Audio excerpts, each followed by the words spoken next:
So today is an absolute first with me at MLS.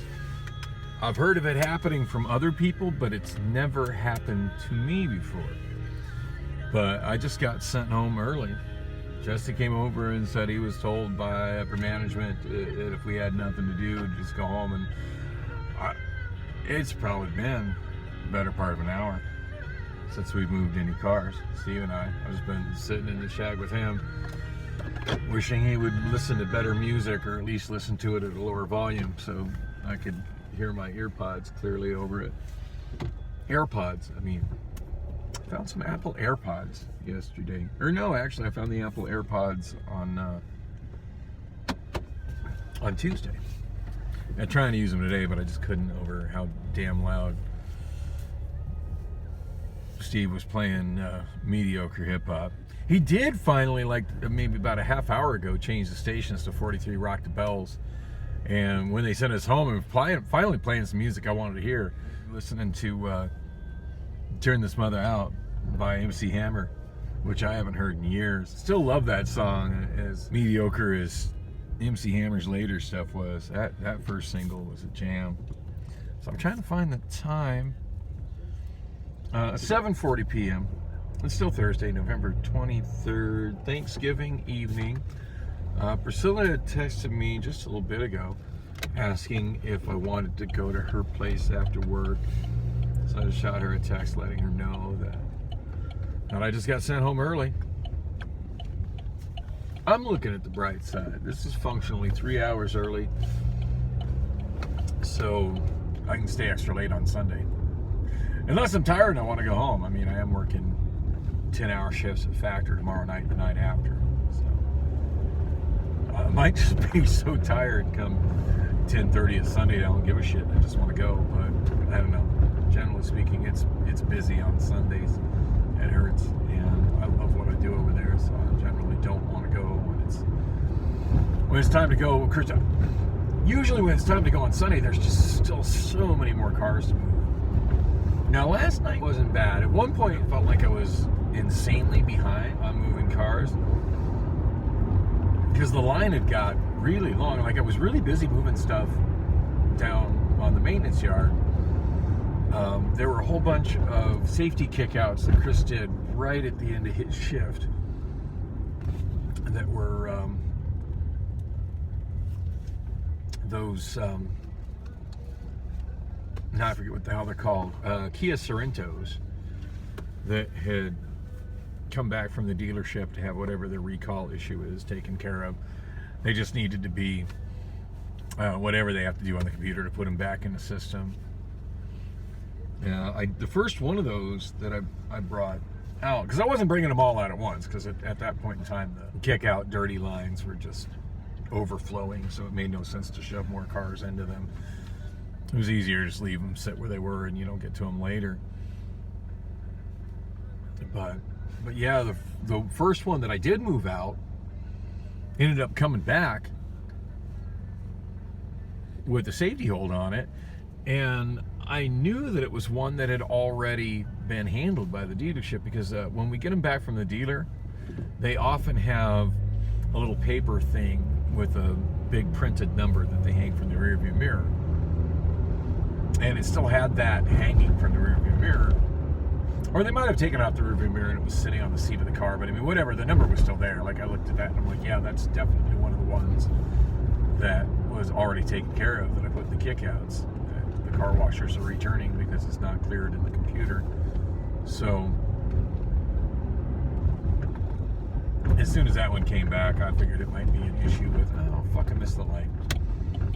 I figured it might be an issue with all of them. I hate that there's red left arrows here. Like, it's so easy to see oncoming traffic. Like, I should just have a green light and go now, that it's clear. Anyway, this light here at Copperhead and Buckeye, it's usually not too terribly long. Always kind of trips me out when I come to this intersection is all the concrete that you see in the intersection to reinforce certain spots was put there when this was the intersection of 24th Street and Buckeye.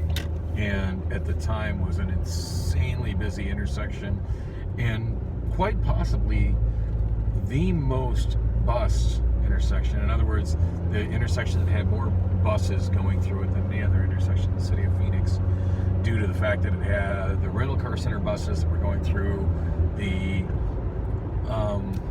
airport shuttle parking lot buses were going through it. You had city buses going through it for route, I believe it's Route 13 that goes down Buckeye Road, and also for Route 24. And 24 is a pretty heavily traveled route. Like, I think during some times of the day it's got a 15-minute frequency. And then you also had Greyhound buses coming and going. And then all the, private charter buses go through there. Anyway, not such a busy intersection now that 24th Street's been realigned a quarter mile further to the west. So as I was saying, when that came back, I was thinking it'd be a problem with all of them, and I went to talk to Chris about it. And he wasn't able to fix that one in the system for some reason. There was something in the computer that was putting a hold on it. I noticed today it's been moved into the safety hold area, where they put cars that can't be fixed, which is ridiculous because I know it has been fixed. But I'm thinking there's just some miscommunication going on. So next shift I work with Chris, I'll probably point out to him if that car's still sitting there, that Kia's still sitting there for no good reason. It's funny how cars get lost at Hertz for stuff like that. People get confused what's up with it, and it just kind of gets stuck somewhere and forgotten. If I personally know what's up with a vehicle, I try to bring it to the attention of somebody who can do something about it. That Kia Sorento is going to be on my mind for a while. I'm pretty sure that's what's up with it. Speaking of interesting vehicles and recalls, I moved a Ford Transit van out of the gatekeeper into the pink shop line on a safety hold. And I mentioned it to Steve. Steve just had this glazed look on his face. Like, sometimes I swear to God, Steve can't remember what happened 45 minutes ago or what happened 2 days ago. I'll tell you what happened 2 days ago, Steve. You vomited a lot. Anyway, I mentioned those, and he just had this blank stare. But I feel like it was about 6, maybe 7 weeks ago-ish that the recall went out on the Ford Transit vans. And within like 2 days, we moved a whole bunch of Ford Transit vans into the recall area.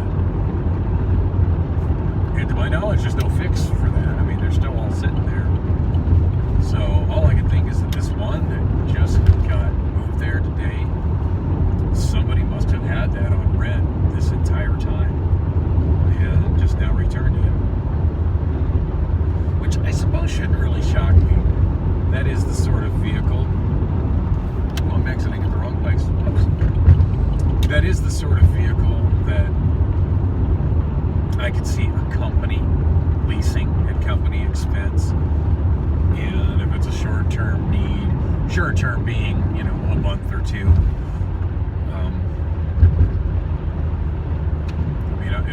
it would have to have been, more than 6 weeks, because it's been that long since the safety hold went out. I can see where that, the vehicle needs, or if the company needs a vehicle like that for that short period of a time, that it would be more cost-effective to rent it from someplace like Hertz and just consider that a business expense than to buy one, deal with the hassle of trying to sell it 6 to 8 weeks later. So Steve said I'm getting paid time and a half for today. He said something about a memo of certain people that were on a list getting paid time and a half. I hope so. That'd be nice, but to my knowledge, it's just not a work day for me today. I know if I was working over at Amazon, I think today would have been a double pay day.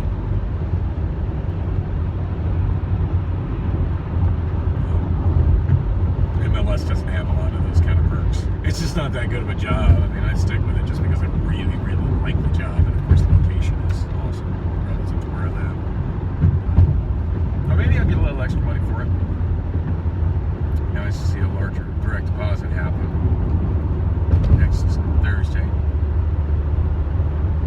On that note, when I get home, I should really try to log into that PO Please HR portal. Because I still have the day I had the meeting with management over my big disagreement with Jesse. And I never got paid for that day. I still haven't been paid for that day. And of course, the last couple times I mentioned it to the gal in the office, she's like, well, what was the date? And I'm like, fuck, I don't remember. And she's always wanted me to get back to her, and of course I never get back to her. So I mean, there might come a point where it's just like, yeah, it's too long, dude. You lost that, and it would be genuinely on me for just not being more proactive, following up on it. So last night at one point, I did feel like I was really behind on how many cars I have to bring down in the Hertz line, the Hertz maintenance line. I was dumbfounded because at one point I came down and I think there were maybe 3 or 4 in the line, which is not enough for me to really stress about it. At that point, if there's only 3 or 4, I'm going to focus more on stuff that needs to be organized on the yard, and I had an excessive amount of stuff to organize on the yard than getting cars down from the Hertz maintenance line. But when I went back up, and I'm not sure how much time had passed. I know I'd taken my lunch break and I'd been pretty busy on the yard, but I was dumbfounded to see the line just going the entire length of the wall there when it had been so little not that long prior. Now, there were 2 cars there that had been left behind by the people that do the windshield chips, and they put little X's on the window, which would be the same to kind of indicate as if it was a checked-in car, which are just supposed to go down in the dirties, but because they left them on the maintenance wall, the up-down crews were just completely ignoring it. And I figured at some point I'd end up just driving them down, so I was in no hurry, do it. I just figured I'd drive them down when I get around to it. But yeah, at one point I was so behind on moving cars down from there that I just moved those cars from where they left them on the wall to where some recently checked in Hertz cars were, so the up-down crew would get them, and they did. But yeah, it was not too long after that, I had a vehicle I got in the kick-out area that was just obviously something that should go over to Dollar. So I figured, well, I should probably go check to see what's up with Dollar. And when I had left Dollar, I don't think there were any vehicles left in their maintenance line. And I was shocked to see like two full rows. That's a substantial amount of cars for over there. Anyway, when it was all said and done, I think I left 4 in each line, which again, I would have liked to have the opportunity to stay and work an extra hour and take all those down. I had no idea today was going to be like it was going to be. And I am concerned that I didn't get paid for my extra hours that I worked last week. So more reasons I need to get on that VO Please app and figure out what the hell's going on with my hours.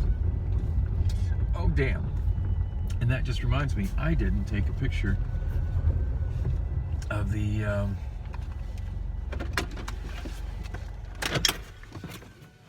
timesheet today.